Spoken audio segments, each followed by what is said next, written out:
The problem with wearing armor all the time is that it's very easy to get sores, rashes, or even parasitic infestations that you fail to notice as this armor is so darn uncomfortable.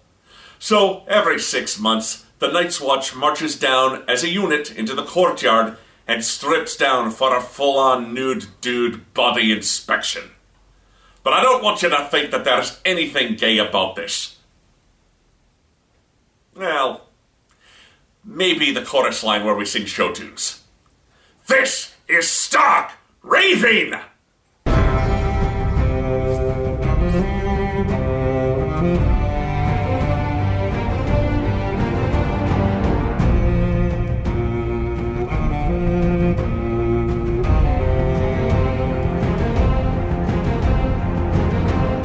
Welcome back, my friends. The Ravens have arrived with the latest gossip from across Westeros.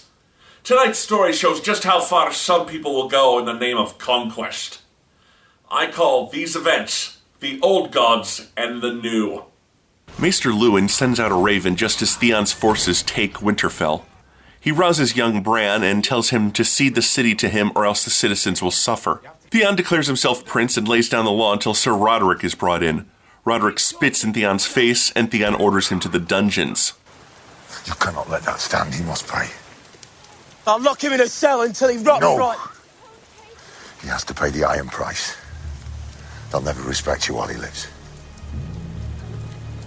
Taking this to heart, he draws his sword and hacks off Roderick's head. Ooh! Ah! Eek!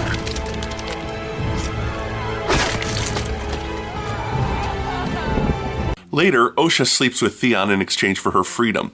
Afterwards, she sneaks out of the castle, killing a guard and freeing Bran, Rickon, and Hogor. Oh, I'm sorry. It's just every time I see Theon in a love scene, I get a little nauseous. The man has all the sex appeal of kippered herring. Of course, it doesn't take long for news of Theon's betrayal to reach Robb Stark's camp. Robb reunites with Lady Talisa and his mother, who gently reminds him that he's promised to marry one of Lord Frey's daughters in exchange for his earlier support. However, the news of Winterfell's fall arrives, forestalling further discussion. Robb wants to return, but his generals talk him into sending a separate force instead, as he can't be seen to retreat from the Lannisters. And Theon, I want him brought to me alive. I want to look him in the eye and ask him why, and then I'll take his head myself. Robb's half-brother Jon Snow discusses with the Ranger Corran how difficult it is to survive in the northern wastes. They rush the Wildlings' camp and kill all the scouts but one, a woman named Ygritte. Jon offers to kill her, but when left alone, can't bring himself to do it. She uses this moment to escape, but Jon chases her down, although now he's hopelessly lost from his companions. Jon ties her up, but agrees with her advice to share body heat in lieu of a fire, though she seems to have a hard time getting comfortable. What the hell is she doing? Why is she only wiggling that part of her... Oh! Sorry about that. It's just so cold up here I've been declared legally dead from the waist down for the last few years. Sometimes I forget the wily ways of the woman. Well, you go check on the Lannisters. I'm going to stay here and feel sad for a minute or two. A solemn ceremony sees Princess Myrcella sent away, and Cersei has harsh words for Tyrion. I want you to know what it's like to love someone. To truly love someone. Before I take her from you.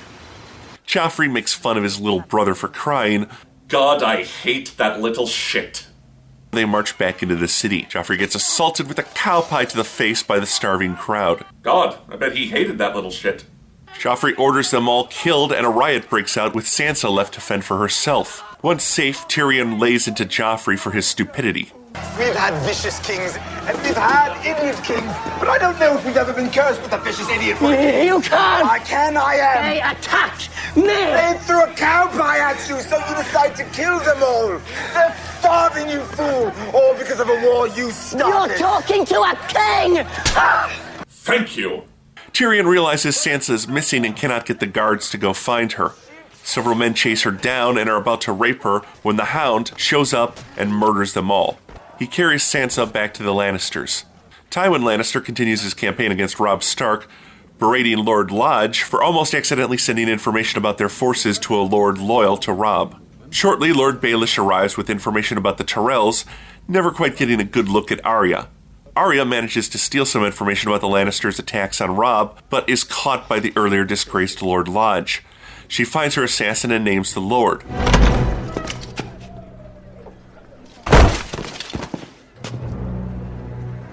God! Please come in, I can see you're dead tired. God, I'm funny. You know, I'm still a little obsessed with women, so let's check in with the last 10 blonde left in Westeros, Daenerys Targaryen. In Essos, Dany meets with the Spice King, who in no way resembles Vladimir Harkonnen. She tries to talk him into using his fleet to transport her back to Westeros, but he refuses to part with any of his ships. He points out that she has no army with which to retake the Iron Throne, and he hasn't gotten rich on promises. Back at Xaro's villa, they find his retinue slaughtered and Dany's dragons gone, taken away by a mysterious stranger. Oh, don't worry about the dragons, folks. It's a little-known fact that dragons love boxes even more than kittens whacked out on catnip. Still, this is neither here nor there. What did we think of this episode? Let's take a closer look. I felt much of the drama with the King's Landing cast felt forced. Joffrey's rage and the riot felt forced. They could have done more to show the growing discontent in the city aside from one street preacher in the previous episode. Cersei's growing resentment of her brother's interference in the lives of her children is well played here, although I could have done with her having a larger part in the episode. Cersei has become something of a background player this season, manipulating from the wings while others are center stage. Tyrion losing control was novel enough, but I was very aware that it was acted. He seemed a little too ready with clever wordplay and a speech for his nephew, rather than showing any actual exasperation. Robb and Sansa were wasted. She only served as a tool to show off the Hound's loyalties, while Robb was used to show that retribution was heading to Theon. Neither felt very well used for their own stories. Jon and Arya were the exact opposite. Jon's conflict with his duty versus his sense of honor was well played in the scene where he's left to behead Ygritte, and nicely contrasts Theon, who had no problem with the same action. Ygritte is also a good foil for him, an enigma he should be wary of, but that he almost knows he won't be able to stop from empathizing with. Kinder, gentler Dany we saw last episode is gone and replaced by speech-making Dany.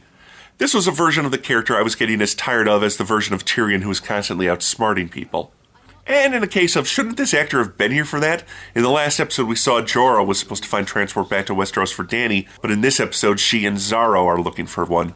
Arya's second hit, also felt a bit rushed. I'd like to have seen her take her time considering who should die, but this and Littlefinger's appearance in Harrenhal added some much-needed tension to the episode. I'm also enjoying how, almost in spite of herself, she seems to be bonding with Tywin, a man away from his family and a girl who just lost her father, pulling together, despite the fact that if Arya's true identity were known, they'd be split apart. Theon's conquest of Winterfell also seemed a bit rushed. He takes one city off camera last episode, and then he's there at the start of this one. I'd have liked to see more of the combat leading up to this first. Although I enjoy watching Theon's continued slide into immorality, I felt he could have struggled with taking Winterfell a bit more. He really seemed to have no second thoughts about invading and murdering his former friends and family.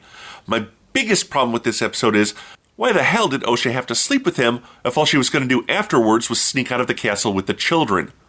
What point did sleeping with Theon serve? It really seemed like a gratuitous moment that was out of character. Something I'm sure many a woman has asked. What the hell was the point of sleeping with Theon Greyjoy? I really felt that this was the weakest episode of the season. Still, the acting for the most part was good. It's just, several things didn't really add up in my opinion, and only Arya and Jon Snow's stories really felt like they were accomplishing anything. I give the old gods and the new... Ow! Watch it up there! 1 severed head of Sean Bean out of 5. The next episode can only get better, as I look forward to seeing what happens next for our favorite dysfunctional families. Anyway, this week's question comes to us from Fangirl21. I've noticed many warriors name their swords. Do you have a name for your own sword? Well, no, there's no specific name for my sword, but it is well known among the Night's Watch as it was crafted by the Eastern swordsmiths of Ginsu. It slices, it dices, it can even saw through a steel pipe. A Ginsu sword like this can be yours for only $99.99 or 3 easy installments of $49.99. Tell them Lord Stark sent you. And remember to leave your question about Westeros in quotation marks below. I am Lord Stark, and this is Stark Raving!